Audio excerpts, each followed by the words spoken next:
আগরতলা সরকারি রেল পুলিশের তৎপরতায় আটক দুই মানব পাচারকারী যুবক। ঘটনা শুক্রবার মধ্যরাতে। আগরতলা জিআরপি থানার পুলিশ আধিকারিক তাপস দাস শনিবার জানায় যে এই অভিযুক্তদের আটক করা হয় বামুটিয়া এবং সিধাই থানা এলাকা থেকে। তাদের বিরুদ্ধে অভিযোগ, তারা দীর্ঘদিন ধরে অবৈধভাবে বাংলাদেশ থেকে ভারতে নাগরিকদের বর্ডার পারাপার করতে সাহায্য করত। শনিবার তাদেরকে আদালতে তোলা হয়।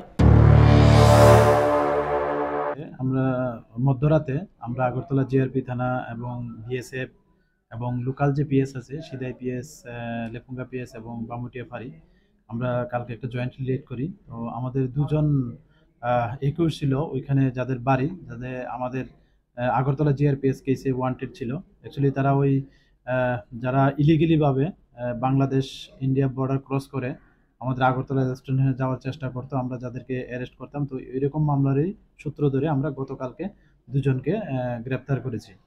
তো ওদের একজন হলো রাজধন সরকার, ওনার বাড়ি তালতলা ছেচুরিয়া, যা সিদাই থানার অন্তর্গত, এবং আরেকজন হলেন আকাশ রায়, উনি বামুটিয়া বুকজুরের, উনি লেফুঙ্গা থানার অন্তর্গত। তো আজকে আমরা ওনাদেরকে মহামান্য আদালতে